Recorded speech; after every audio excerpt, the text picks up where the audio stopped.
Escrevi este livro, que foi lançado pela editora salesiana, que tem o título E me chamarão de bem-aventurada, a história do pastor que aceitou Maria Santíssima. Esse livro não apenas conta a minha história de ingresso do protestantismo ao catolicismo, como também faz algumas referências bíblicas, teológicas, e alguns evidentes testemunhos daquilo que algumas pessoas pensaram e falaram de Maria. Inclusive neste livro eu consegui autorização para colocar aqui um trecho de Martinho Lutero, o grande reformador protestante. Alguma coisa dizia dentro em mim: Sidney, pastor Sidney, só há uma pessoa que pode lhe explicar tudo o que está acontecendo. É o padre dos católicos. Eu disse: o padre não. Qualquer outra pessoa, menos um padre. Eu cansei de dirigir culto com quilos de som nas praças em frente à igreja católica.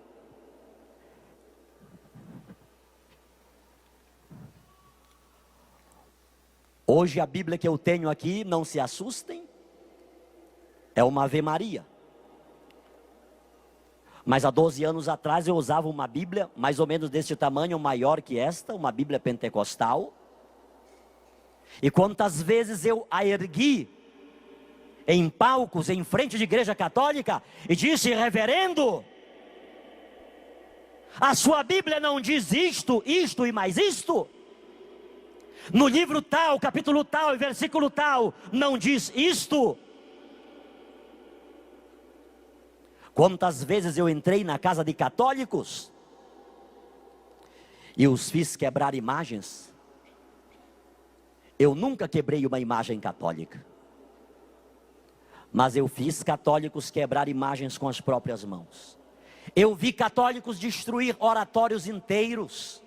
Eu vi católicos quebrar imagens, enterrar no quintal ou colocar num saco para ser levado pelo carro do lixo. A única alternativa que eu dei para muitos católicos foi responder para mim: pastor, eu não quero ir para o inferno, eu quero aceitar Jesus. E aceitar Jesus significava sair da igreja católica e passar para a minha igreja, a Assembleia de Deus.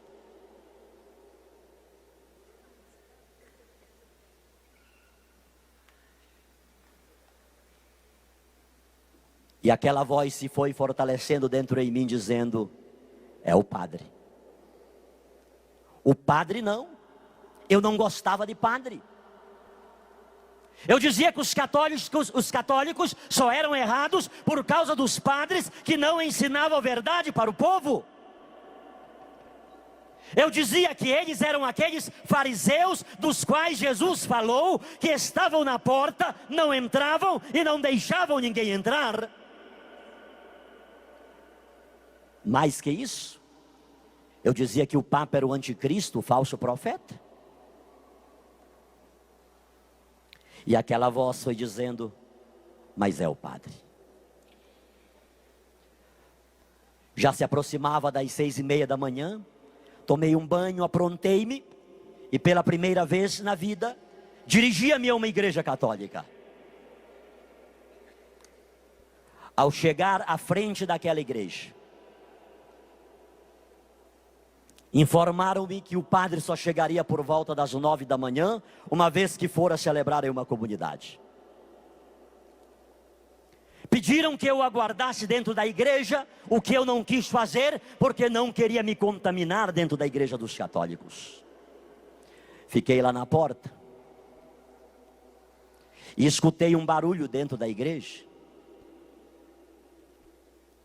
E eu aproximei-me da porta para ver o que estava acontecendo dentro da igreja. Não consegui ver muita coisa dentro da igreja. Tudo que avistei lá no fundo foi uma luz vermelha. E naquele momento, escandalizado, meu Deus, é por isso que os católicos são do jeito que são? Até luz vermelha tem dentro da igreja deles? Lá no meu estado, Pará, luz vermelha é 2 coisas apenas. Mas o sol estava muito forte. Eu entrei e sentei no primeiro banco próximo à porta. E uma vez sentado, consegui ver o que estava acontecendo. Próximo ao altar, estava uma pequena mesa coberta com uma toalha branca. E sobre aquela mesa estava um objeto grande, dourado. Era uma âmbula, mas eu não sabia o que era. Aquelas poucas senhoras que lá estavam, ajoelhadas, estendiam as mãos na direção daquela âmbula e chamavam de Jesus para aquilo. Jesus, nós te amamos, nós te louvamos, nós te adoramos. Faziam pedidos para Jesus. E tinha uma senhora que chorava muito. E eu então, mais uma vez, sarcasticamente, ponderei: meu Deus, como se não bastasse esse monte de imagens que os católicos adoram, veja agora quem é o Jesus dos católicos. É uma panela, só porque eu acho que é de ouro. Isso era eu, irmãos. Isso é apenas para dizer-vos o tamanho da minha ignorância, que eu falava da igreja católica sem dela nada conhecer. Já sei porque Deus me trouxe aqui. Era para eu ver esta cena ridícula. Ir lá e dizer para essas senhoras que isso nunca foi, não é e jamais será Jesus. Ou elas aceitam Jesus de verdade, ou elas irão todas para o inferno. E eu, cheio do meu eu, cheio da minha prepotência, da minha arrogância, cheio dos meus arrazoados, tomei o corredor central e vim. A uns 5 metros distante daquela âmbula, de repente, uma bola de fogo de uns 20 centímetros em cima daquela âmbula. Fogo puro. Não sei se era imaginação minha ou se de fato aquilo aconteceu. Parece que aquela bola de fogo, ela saía de cima da âmbula uns meio metro e voltava na minha direção. Lá o pastor Sidney ficou. Nem um passo mais para frente. Era uma vontade de dar glória a Deus. Era uma vontade de dar aleluia. Era uma vontade de falar línguas estranhas. Mas eu tinha certeza que estava dentro de uma igreja católica. E eu, como pastor, dizia que o Jesus dos católicos era um Jesus morto. Ele não andava, ele não falava, ele não ouvia, ele não pegava. Ele estava pregado na cruz. E ele não podia fazer nada pelos católicos. Consequentemente, ninguém poderia sentir a presença de Jesus dentro de uma igreja católica. E aquele meu paradigma agora estava sendo quebrado. Agora eu estava sendo fulminado.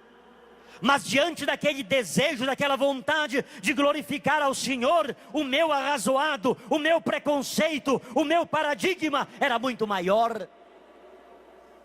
E eu resisti em não glorificar ao Senhor, em não dar um glória a Deus, em não dar um aleluia, em não louvar ao Senhor dentro de uma igreja católica. E exatamente naquele momento em que eu resisti a glorificar a Deus, parece que uma mão humana pegou aqui na minha cabeça e empurrava-me na direção daquela mesa. E eu fui caindo, e eu fui caindo, e eu caí mesmo literalmente em frente àquela mesa. Quando caí, era soluçando de choro, era dando glória a Deus, era dando aleluia, era glorificando a Deus. Um Pentecoste aconteceu na minha vida. O que é que aconteceu, o que é que aconteceu, missionário? Aconteceu que no dia 16 de dezembro de 1998, o primeiro dia em que entrei em uma igreja católica, Deus me fez ter a maior de todas as certezas de minha vida, e essa certeza eu tenho pregado e testemunhado no Brasil, de norte a sul, de leste a oeste, para poucas pessoas e para muitas pessoas. Que certeza é essa, missionário? Que Jesus Cristo, Ele sempre esteve vivo, com poder e grande glória, dentro da Igreja Católica Apostólica Romana.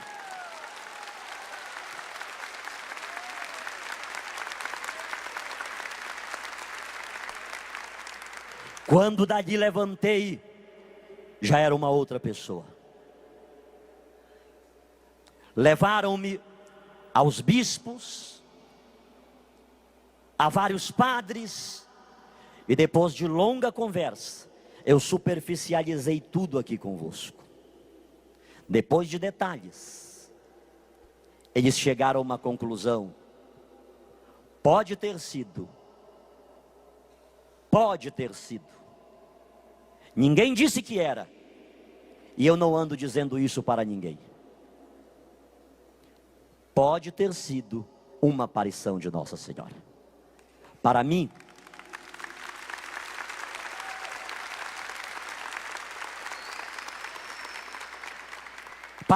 isso é o que menos importa, se foi ou se não foi. Sobretudo quando esta afirmação vem dos meus irmãos protestantes, que dizem: pastor Sidney, foi o demônio que apareceu para o senhor. Eu chego a dizer hoje: bendito seja Deus por esse demônio que apareceu para mim, porque esse demônio fez com que eu me curvasse diante da presença real de Jesus, em corpo, sangue, alma e divindade, e aceitasse Maria, mãe de Jesus, como minha mãe também. O que importa é o que a partir daquele momento aconteceu. Dificuldades, provações. Ganhei o catecismo da Igreja Católica. O bispo disse: se o senhor quiser saber alguma coisa sobre a nossa igreja, leia este livro. Me deu um terço e me deu um crucifixo. E dentro de um mês eu li o catecismo da Igreja Católica, com a Bíblia ao lado, olhando aquelas referências bíblicas que estão no catecismo. Terminei de ler o catecismo, disse: verdadeiramente a Igreja Católica é a Igreja de Jesus, mas eu não vou ser católico. Vou continuar na minha igreja, porém, este ensinamento do catecismo, que é bíblico, eu vou ensinar para os meus irmãos na Assembleia de Deus. Porque muitos deles enchem a boca dizendo que foram católicos, foram sacristãos, foram coroinha, foram ministros de Eucaristia, foram catequista, mas na verdade nunca aprenderam nada a respeito da Igreja Católica. E eu então comecei a ensinar isso para o povo.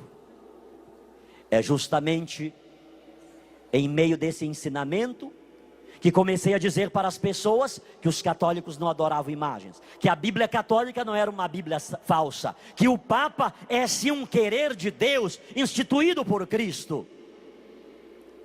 Diante desse ensinamento, chamaram-me à convenção a que pertencia para eu retratar-me.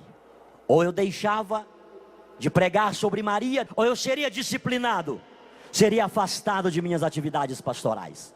Diante daqueles 50 obreiros, entre pastores, presbíteros e diáconos, eu disse: pastores, se não há outro jeito, saibam os senhores, que entre o continuar a pregar o sim que Maria deu ao projeto de Deus, e entre o continuar a ser pastor protestante, a partir de agora, eu estou deixando de ser pastor protestante, para ser católico apostólico romano, e continuar a pregar o sim que Maria deu ao projeto de Deus.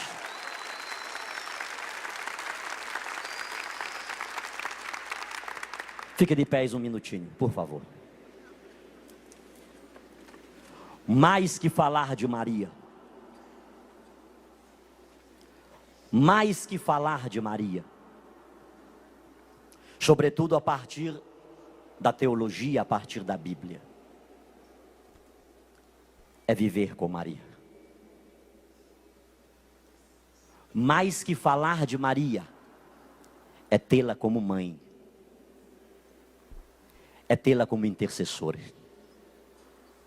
Não é mérito meu, desculpem-me, que não fiz aqui nenhuma coisa nem outra agora. Mas as pregações que tenho feito por esse Brasil, não são méritos meu. Não são méritos daquilo que estudei teologicamente na Igreja Católica uma outra vez. Não é mérito de eu ter um bispo como Dom José Luiz Ascona, que viver com ele 1 hora é passar um retiro espiritual, sobretudo lá no Marajó.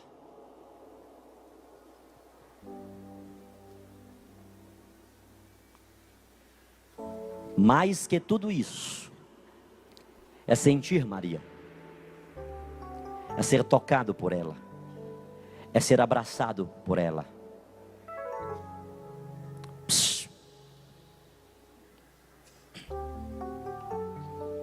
Neste livro, que não tenho à venda nenhum dos dois, há um testemunho de uma protestante pentecostal. A propósito, a minha querida mamãe, professora Elza.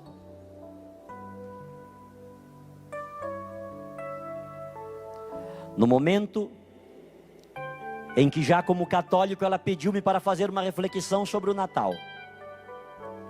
No momento em que meu irmão faleceu, aos 40 anos de câncer no estômago. Tanto naquele dia do Natal, quanto no dia em que Haroldo falecia, a irmã Elza,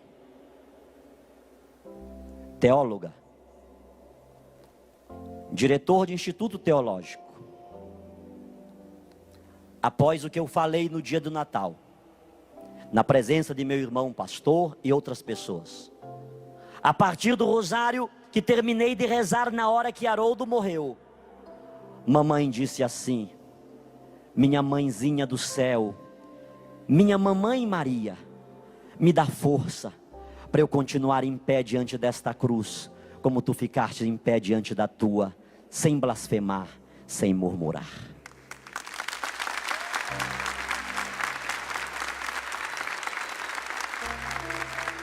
Minha mãe continua na Assembleia de Deus, mas aquela mesma mulher que me expulsou de sua casa, quando me tornei católico, ela abraçou-me, pediu-me perdão e disse: meu filho, continua na Igreja Católica, porque nós sabemos, eu sei teologicamente, foi de lá que todos nós saímos.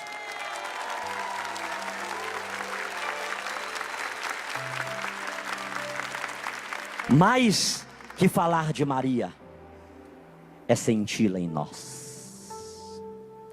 Mãezinha querida, acolha-nos, os degredados filhos de Eva, que vivemos gemendo e chorando neste vale de lágrimas. Eu quero mãezinha em especial, Virgem de Nazaré, Mãe puríssima, Mãe castíssima, vaso insigne de devoção. Acolhe, mãezinha, aquela filha, aquele filho que está ali em casa, aqui no Brasil, fora do Brasil, que nos escuta no rádio, que nos acompanha na internet, que nos assiste na televisão. Eu sei, mãezinha, o que você fez na minha vida, e você pode fazer na vida desse filho, dessa filha que nos acompanha agora. Pela tua intercessão, mãezinha, que aconteça essa libertação, que aconteça essa cura, essa restauração, essa renovação. Que pela tua intercessão, mãezinha querida, continue a se derramar sobre todos nós. Nós que aqui estamos neste rincão, a bênção que sara, que liberta, que restaura, que renova, em nome do Pai, do Filho e do Espírito Santo. Amém. Amém.